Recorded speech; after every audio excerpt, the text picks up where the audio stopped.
Do you wave your terrible towel when Renegade plays? Reach for a tasty cake when JJ shouts, "He scores!"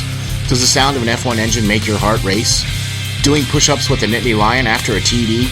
Then lend us an ear, and we will share the exhilaration of Steelers football, the excitement of Flyers hockey, the nail-biting finishes of F1, and the pride when we yell, "We are Penn State." Welcome to the SteelFlyers Show, the strangest combination of sports fandom since pineapple was put on pizza. April showers bring May flowers, and your host, SteelFlyers.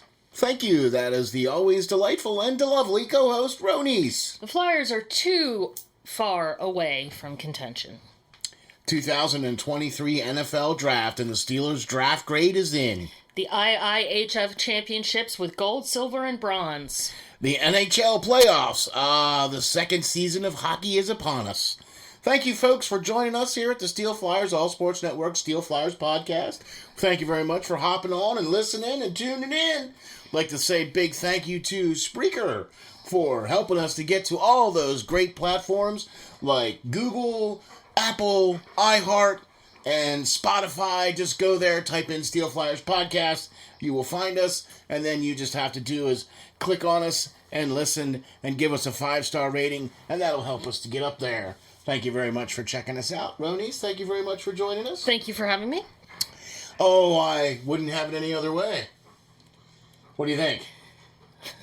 I think it's been a while, but, you know. Yes, so it's been a while, and we have a lot of things to get caught up on.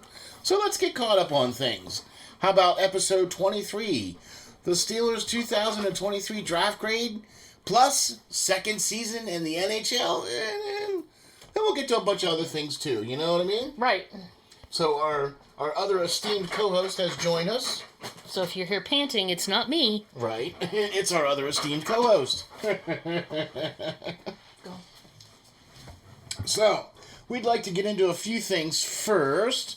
First thing I think we'll do is we will cover exactly what just recently happened over this past weekend, and that is the NFL Draft. That's right, 2023 NFL Draft happened this past weekend in Kansas City. That's awesome. It was a good draft, I think. I think so too, maybe. Hopefully, maybe. I'm here to tell you, I gotta say, I'm delightfully overwhelmed at what Omar Khan has been able to do in his first draft as a general manager. Yeah, you're impressed. For the Pittsburgh Steelers. I'm more than impressed. That's good. Yes. Okay, so this is out there for all Steeler Nation, and maybe if you're not a Steeler Nation, okay. But for many, many years, Kevin Colbert was the general manager of the Pittsburgh Steelers. And his mantra was always draft the best available athlete. No matter what position they were in, they could always figure something out. Which, I don't know, that makes sense. Well, okay. I mean, in a way it does, but in another way, it's like if you need offensive linemen and you're drafting, you know... a running back. Exactly. Or... somebody for the defense, then that doesn't necessarily help you very much. Okay, so... Now, having said that, this is also... Kevin Colbert now is also the same man that drafted Troy Polamalu, Hall of Fame. Okay. Was part of bringing in Ben Roethlisberger, soon to be announced, going to the Hall of Fame. A couple more years. In 2-3 years. Yeah. But... Okay, so maybe his system worked. I mean, was responsible for drafting TJ... was responsible for drafting Kenny. Yeah, he's responsible for drafting all these guys for the last 20-odd years now for the Steelers. Okay, so this is the first draft now that the Steelers haven't had, and off-season. Okay, because a lot of moving and shaking has been going on in the off-season. I have heard a lot of trades happened. A lot of things. A lot of free agents have been brought in that normally Pittsburgh doesn't do. Right. Right? So I've been seeing the really cool little thing out there called the Kenny Pickett fence now. Nice. Right? You know, the two guys, the one guy we got from the Eagles, the other guy we got from Kansas City, those guys are going to be stalwarts. Right? And then the kid that we just drafted, number 1 in this year's draft, right? Holy smackers. I mean, gee, okay. So, yeah, the Steelers lost some guys. We did. Right? Some guys that hurt. I think the whole Edmonds thing is going to hurt. Okay? I really do. However, Omar addressed all of those issues in free agency and in the draft. Okay. Okay? So let's start off. 2023 NFL draft, first round. He trades up. He only traded up 2 spots, though. Okay, but I'm I sorry, understand. 3. Okay, but I understand why he did. Okay? Because there was a major run on offensive tackles and offensive linemen going in the first round to teams leading up to that.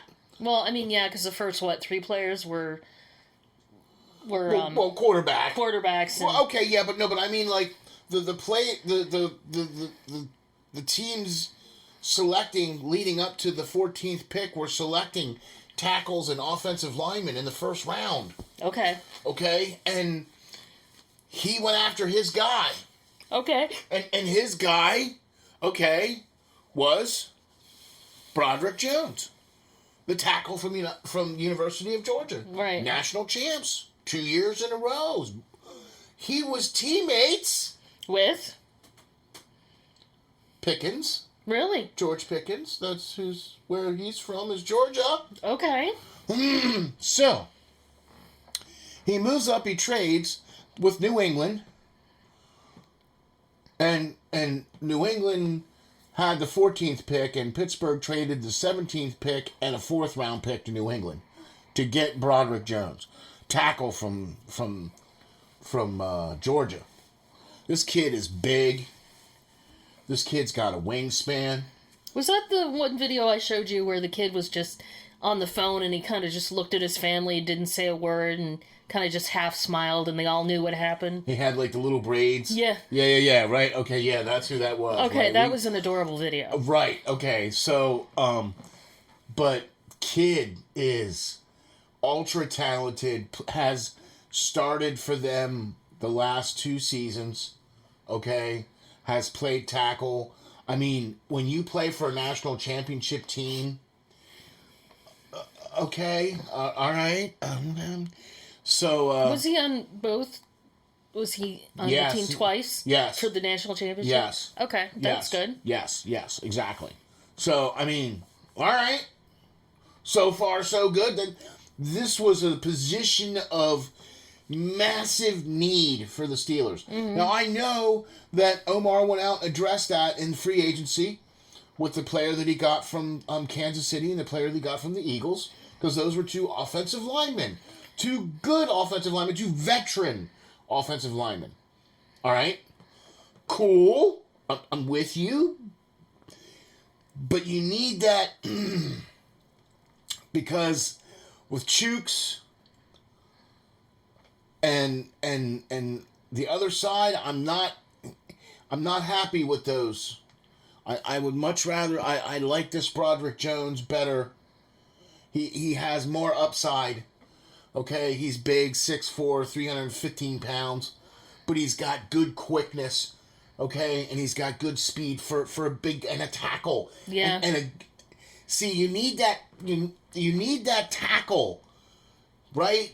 That protects the blind side or even the front side, because if it's not the blind side, then that front side has to be able to go out there and pull and be the lead out there on the, especially for a lot of those jet sweeps. Okay. Because that's why they were doing those tight end eligibles, so that they could have an extra big giant body out there for them jet sweeps. Okay. Well, if you have a big guy out there already that can do that, hey, cool. You don't need to waste a tight end. Well, there you go. Which means a tight end can be available for...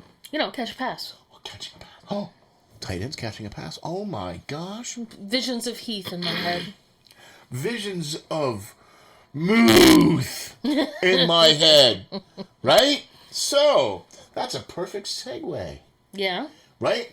A teammate of Pat Freiermuth at Penn State was drafted on the very first selection of the second day, as Pittsburgh had probably the second most coveted pick of all of the NFL draft world. Obviously, the number one draft pick, right, the very first overall selection, right, is the most coveted. Obviously. Right? But that doesn't always work out for the best, though. True, but the success rate is usually a lot higher than it is the lower the rounds you go. Okay.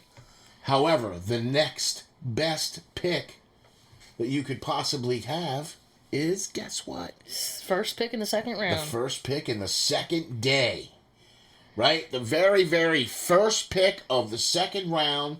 So that means that from the time Pittsburgh made their selection till the time that they made their selection, they had almost a day. 24 hours. Time to ponder and consider and research and call some people and do your due diligence and blah, blah, blah. And I'm sure it was probably a quick phone call, actually. Now that we know who the player is that was drafted, it was probably a quick phone call.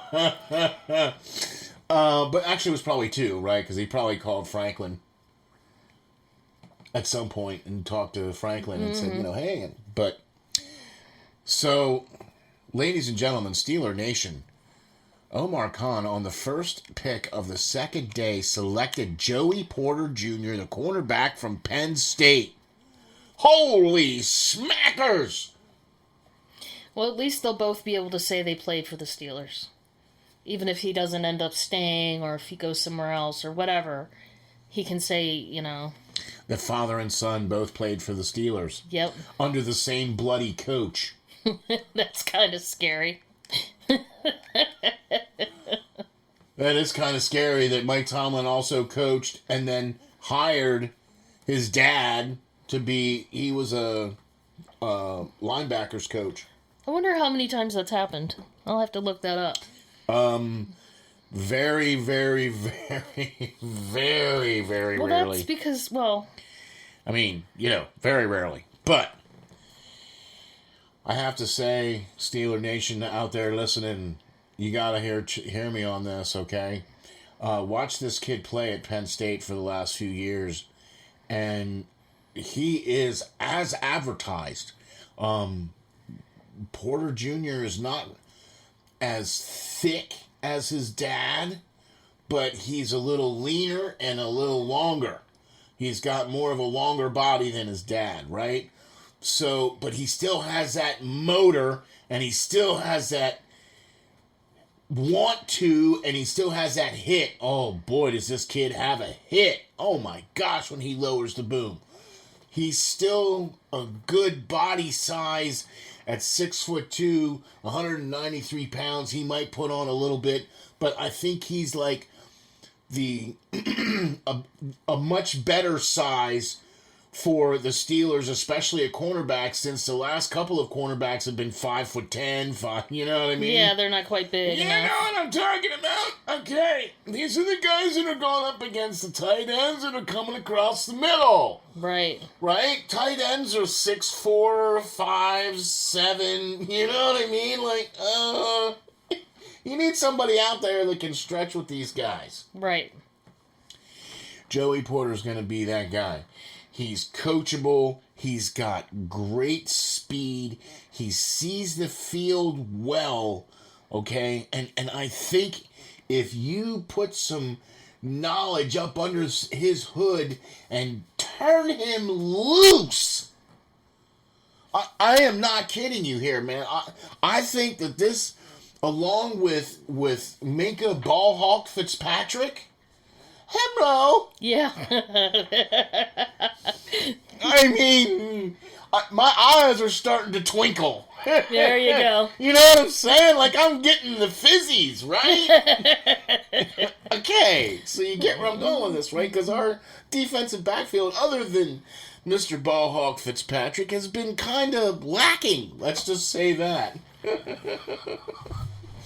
Speaking of defensive lacking, in the second round, Keeanu Brenton, defensive tackle from Wisconsin, was selected in the second round as well by the Pittsburgh Steelers in this draft. Another good player, good, tall, 6'2", 305 pounds, really awesome player. He's got really good first step. He's got really good strength, upper body strength. Yeah. You know what I'm saying? Right? Did really good at the combine. And I got to tell you something, man. I'm impressed with these two selections from the first round staying in the Big Ten. Why are you impressed by that? Well, Joey Porter Jr., we watched. Right. Well, I mean, I get that. But Okay, and Keeanu Brenton, I think, the defensive tackle from Wisconsin, is going to be probably part of the rotation. Yeah. Yeah, I think so. I think he could be. Do you know what I'm saying? I think he's going to impress day one in camp. Okay. Do you know what I'm saying? I just do. I have that feeling. The Big Ten runs pretty sophisticated pro-type systems in all of their programs. Well, that's what I was looking for. Like, why do you think these were the best choices other than their, physical ability? Like, because the programs that they've been have prepared them, or exactly their that's exactly character, why. or I mean, if you look at all of the picks from the Steelers this year, they're either from Big Ten or SEC. Okay, that's it. I mean, they barely left. They picked two guys from the same bloody team. Well, that's true. I mean, what? Okay, all right. Speaking of picking two guys from the same bloody team, how about that?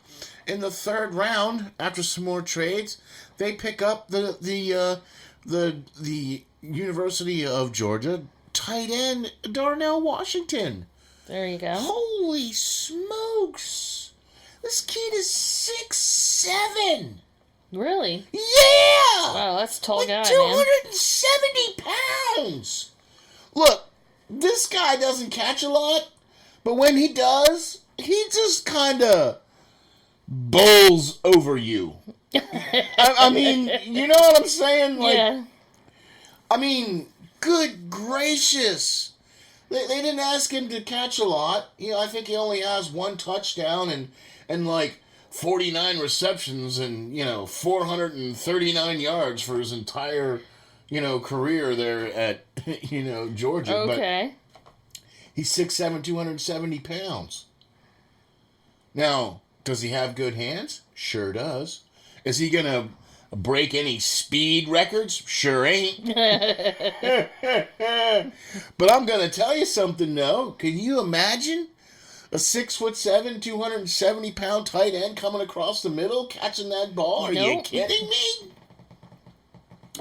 Could you imagine him being part of the blocking for a jet sweep? Could you imagine being an outside linebacker, right? And you're swaying over to the gap, and you see 6'7", 270 pounds coming at you, going, ooh. You hear the train whistle. Woo, yeah. And you see the light. and as you're helped up off the ground, you ask yourself, what was the name of that train that hit me?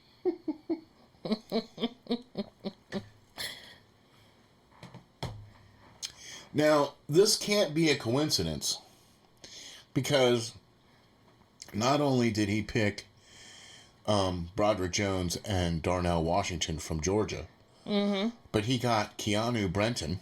Correct. Right? And then in the third round, with the trades that they made, right? Mm-hmm. With the Panthers and such, they got Nick Herbig, the linebacker from Wisconsin. Is that like another... Isn't that where... Say it. Somebody else on the list was from, and I can't remember now. TJ. Okay. Right? Okay. Same looking. I mean, this kid is kind of like, he's almost built the same size, length, speed. Yeah, could you imagine two TJ Watt type players? No, I can't. Could. All right, so this kid, I'm not kidding, Nick Herbig. By the way, his brother plays in the NFL too. Okay. By the way, I tried to find the answer, but I couldn't. Okay, his brother was a guard in Stanford, is where his brother played. Okay. I can't remember what his first name is. Nick Herbig is the guy that the Steelers drafted from Wisconsin. But this kid was all Big Ten, defensive conference. Yeah. Like, he started every game that he was there for 34 games and started all of them. His name's Nate, by the way. Who? His brother. Okay, his brother. All right, cool. There you go. But so there you go. But drafting Nick Herbig, this kid got that motor. Yeah. Got that same strength that TJ has, because he's built the same. Well, they both went to Wisconsin. What do you expect? Right. I mean, a couple years removed, but still. I mean, he probably, he had 11 sacks this past season. Now, wow. for a linebacker from Wisconsin, and now we know who Wisconsin's playing. Ohio State, Michigan. Penn State, Minnesota. What? They're not a slouch team. Right. Okay. So, I mean, those selection of players for the Steelers in those rounds were, I mean, my goodness. I don't know about you, but so far I'm practically licking my freaking chops. I don't think you're the only person in Steeler Nation who is, beyond happy at this moment with the draft. From everything I've seen online, everybody is ecstatic. Well, I mean, okay, so the players that were selected by Omar Khan were not just necessarily character players, per se, but they were, Brenton was all Big Ten third team selection by the coaches in 2022. You don't get that selection lightly. Right. You know what I'm saying? Right? The same thing with Herbig, the linebacker. First team all Big Ten player. Started all 11 games this season. He's right? from Hawaii. Right. I mean, hey. Who would have thought? Right. Right? Okay. What do you know? Another Wisconsin defensive playmaker. That makes 2 now on the team. Right. By the way, I just released a article out there on the SteelFlyers.com website. You should go check that out. It's a breakdown of the Pittsburgh Steelers 2023 NFL Draft. Go check that out at SteelFlyers.com/2023 NFL Draft Pittsburgh Steelers. Go check that out. Steel's Corner. Anyway, so with all that being said, I gotta tell you, I'm a little bit excited. Can I ask you a question? Oh, you can ask away. So, his brother is Nate Herbig, right? Yeah. Is what I'm reading? Yeah.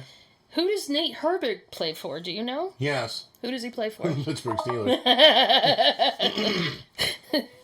The Steelers and their brotherly love, shall we say? I mean, come on now. How really? many sets of brothers do we have now? 4? Well, no, because Edmonds left, so...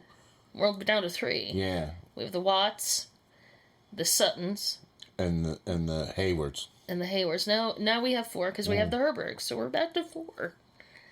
Herbigs. Herbigs, yes. Sorry. Right. But I gotta tell you, though, so... Not only after that, so the 7th round pick that the Steelers got, and then the compensatory pick that they got from the trade with the Rams to bring in wide receiver Allen Robinson. So they did not draft a wide receiver in this year's draft, but they did get Corey Trice Jr. from Purdue, staying in the Big Ten, by the way, right? And also staying in the Big Ten, for their compensatory pick, Spencer Anderson, a guard, 305, 6'4", from Maryland, right? So, what is a compensatory pick? Yeah. It was part of the trade.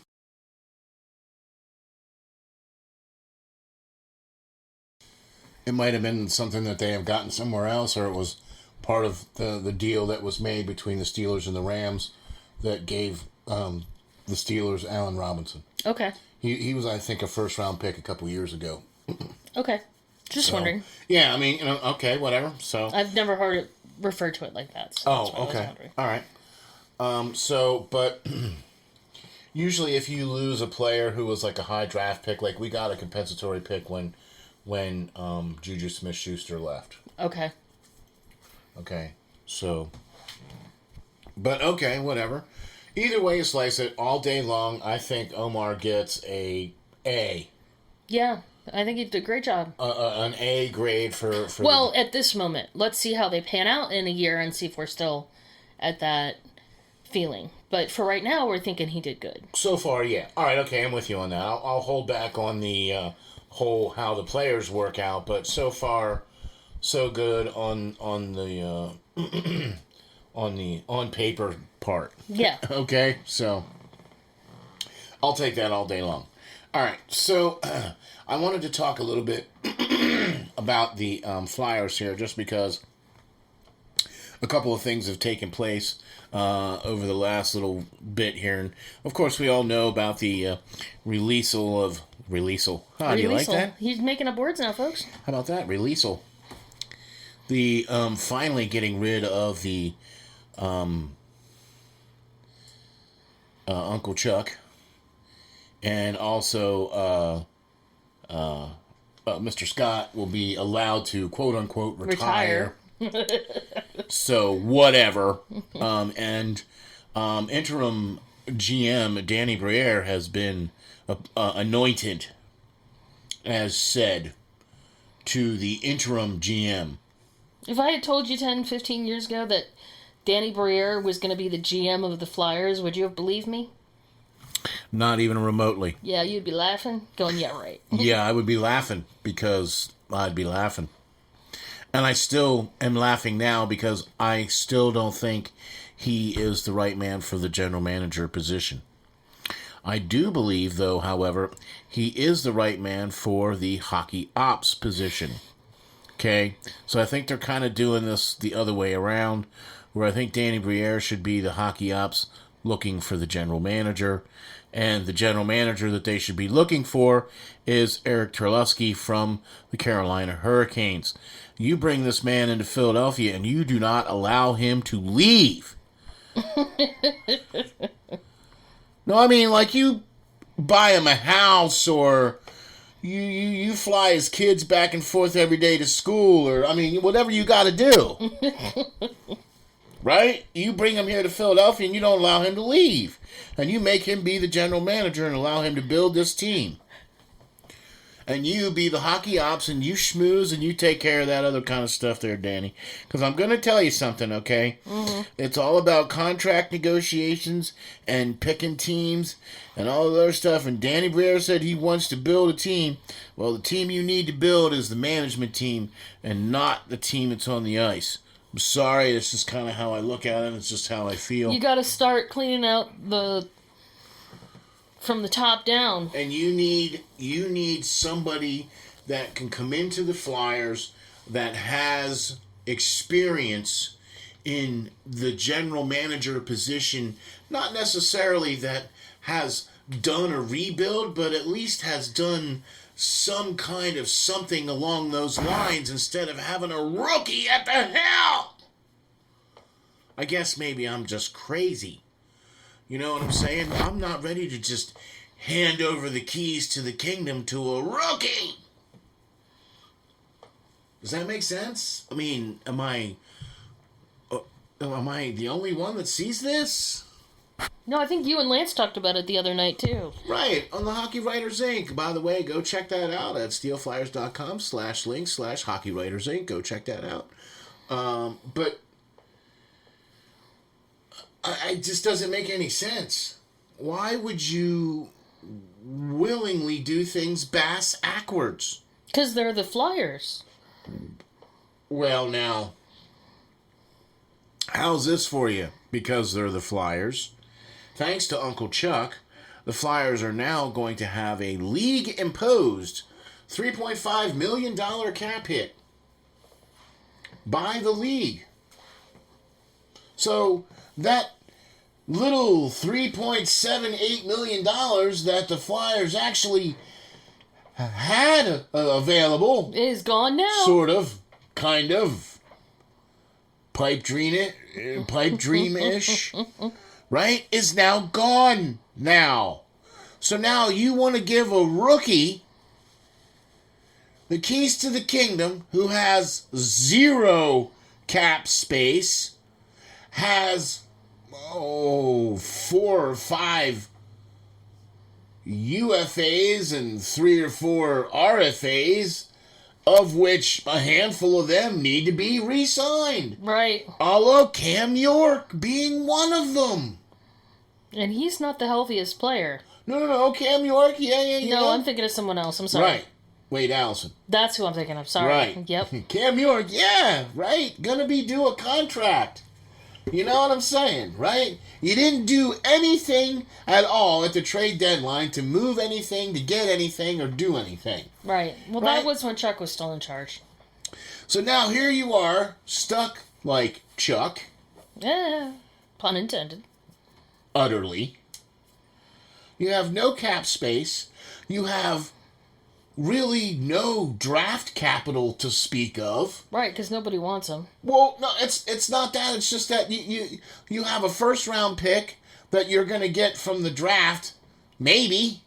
That's going to be maybe from the lottery, maybe. Who knows? They might get 6th or 7th, maybe.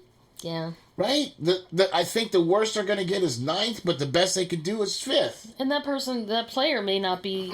Oh, no, that player is going to be head over heels more talented than anybody else. No, what I was going to say, team. he may not make an impact on the team for a year or two, depending on how ready he is. Do you see what I'm saying? I'm going to tell you something. If the Flyers are able to pick Andrew Cristall as their 5th overall pick, I think he's going to make an immediate impact. Okay. What if they don't get him? Really, any player I think they're going to get in the draft this year from 5, 6, 7, 8, or 9 is going to be an impact player. Okay. Or could be an impact player that could probably see the ice maybe even sooner than Gauthier. Okay. Right, because Gauthier decided he wanted to go back to college. I'm here to tell you, folks, that scares the daylights out of me. A 5th overall pick doesn't want to turn pro, to make pro money, wants to go back to college and has absolutely nothing to prove? What? Oh, there's something else going on there. He doesn't want to play for this POS team. Is that what it is? Well, I mean, I wouldn't either. Okay. Right? And he's looking at Tortorella, this coach that's like this overbearing guy, and you know what I'm saying? Like, unless I just don't like the fact that he's pulling a JVR. Because that's what JVR said. I'm going to go back to college. Nah, man, you should have came out and played. Just like I think Cutter Gauthier should come out and play. But for whatever reason, he decided to go back to college. Okay, I can respect that. I can respect that.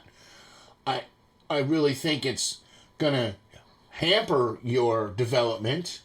Or if he's trying to, build that time so that he can try to find a way to get out of Philadelphia. Okay. Then, you know what I'm saying. that would result in a compensatory pick from the league Okay.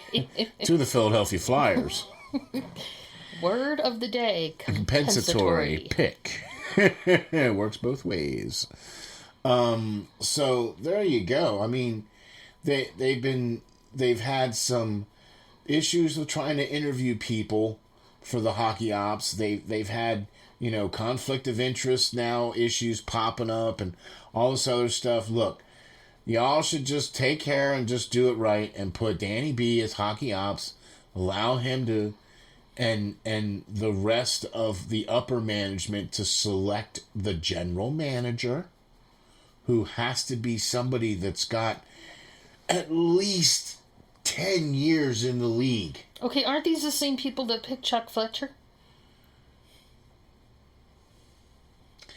I don't think so, because Dave Scott is no longer the CEO. Okay.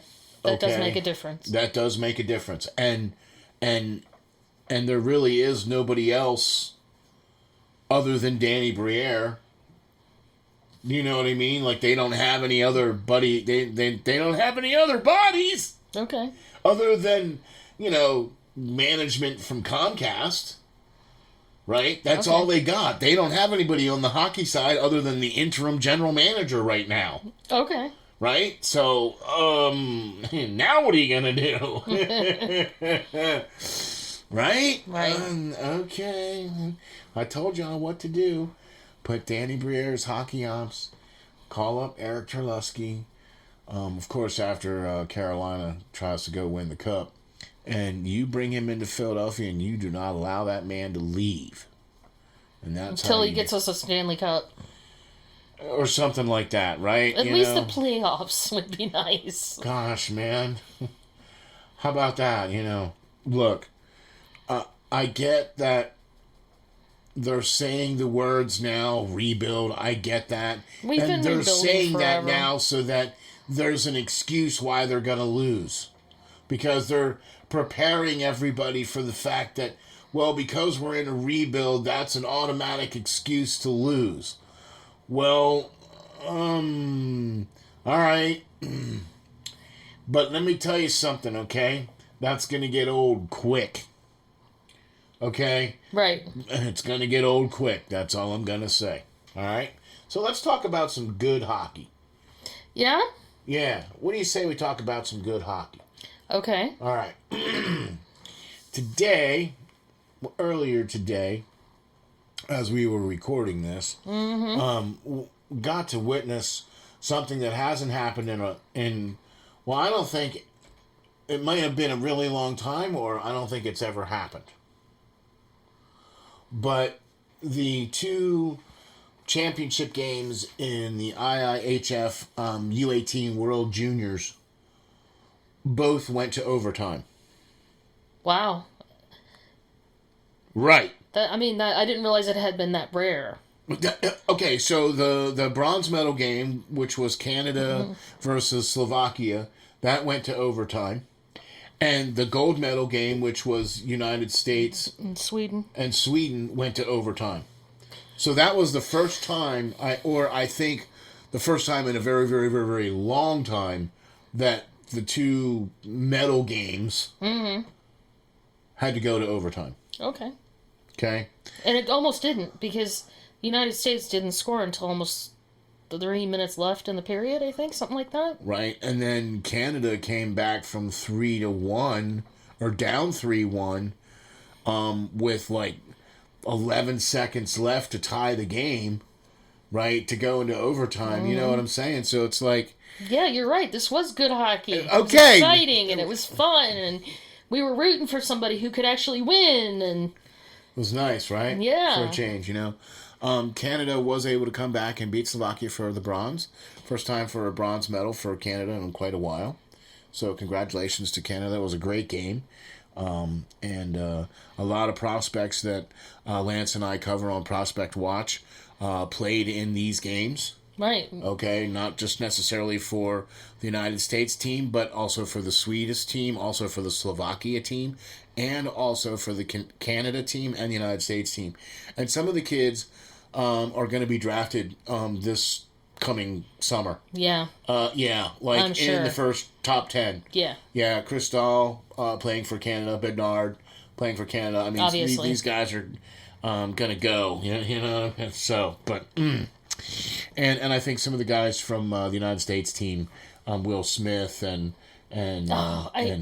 I'm so happy for him, but I really can't deal with his name. I know it's tough, right? Because like you say Will Smith, and you're like, wait, no, not that Will Smith. That should be like on his jersey, Will Smith, not right, that one. But got a hat trick in the tournament, and was the one of the players of the game for the gold medal game this for the game today. And I mean, he's a great player. I mean, he's fantastic, but he's one of the players that. Him and Ryan Leonard were also one of the other players that Lance and I spoke about in our prospect watch, where we did a breakdown of the wingers, centers, and for the top 5 wingers and centers for this upcoming draft of 2023. So, be looking to hear those names again here soon, being called out for the draft for the NHL. So, but that was some exciting hockey. It was nice. It was good to see these kids playing their hearts out. I mean, my gosh, they were, right? Those kids were just laying it all out there, right? I mean, when the United States team scored the goal, the Swedish goaltender just laid there on the ice for like... Poor guy. I mean, for like 4 or 5 minutes, just laid there. Like, didn't take off any equipment, just laid there, you know? I'm like, oh, man, you know. He was one of the players of the game. Edlund, I think his name was. Or Edlund or something like that, I think his name was, the goalie for Sweden, but he was their top player. So, more good hockey, shall we say? Okay. All right.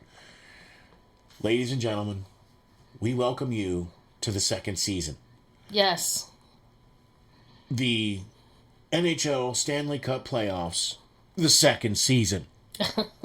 I mean, we interrupt this life, this world, this everything to bring you hockey. Playoffs. That's all that matters. Playoffs? Yeah, you have to say it like that. You're right, playoffs.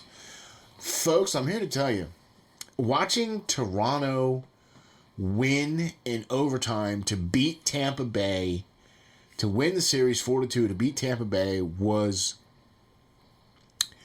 wow.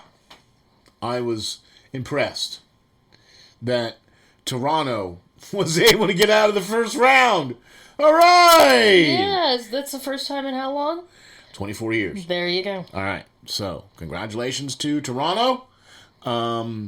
Too much going on there for Tampa Bay, I think, for them to overcome, especially with Toronto and what they were able to pick up at the trade deadline for Toronto. I think that was part of the key factor that helped Toronto take that series against Tampa Bay. We'll see how that goes. Carolina, Vegas Golden Knights, and Edmonton Oilers are all moving to the second round. Carolina taking care of the Islanders. Edmonton taking care of LA. And I thought it was New York and the Islanders. New York Islanders. Yeah. And Carolina. Okay. So Carolina beat the New York Islanders. And Vegas beat Winnipeg. Yeah. Right? Okay. And Edmonton, they beat LA. Right. Okay. So they're all moving on. Okay. Now we got, those were all, some of those, there was no, we had no sweeps. And you know what I mean? So there was at least some competitive hockey for the most part. Mm-hmm. Carolina was 4-1 against New York Islanders. Golden Knights, same thing, 4-1. At least the Winnipeg won one game. The Islanders, I think the Islanders won 2 games, so it was 4-2 Carolina. And the same thing with Edmonton. I think LA won 2 games, and that was 4-2 as well. Folks, this is what you watch the second season for. Game 7s. Boston versus Florida to decide who goes on. Colorado versus Seattle to decide who goes on. This is why you watch second season. Okay. Okay. Game 7s. Yeah. They're pretty intense. I mean, and there's no shootout, there's no 3-on-3. You play until winner. Right. So this is the real deal here, man. This is where it counts. This is what it's all about. Okay, this is what we like to do. This is why we call it the second season. Okay, this is why we like it. I'm excited. I know that the Flyers are not even, and that's the other thing too. Boy, you look at the Flyers; they are so far away from contention. When you look at these teams and how they play and how fast they are. And how they check, and how they block shots, and how they pass, and how they work a power play. Anyway, so, but like I said, Flyers are far away. Really, I have to say, Omar gets an A for his draft class, I think, so far, based off of what we've seen. Right. Okay. Be an interesting season.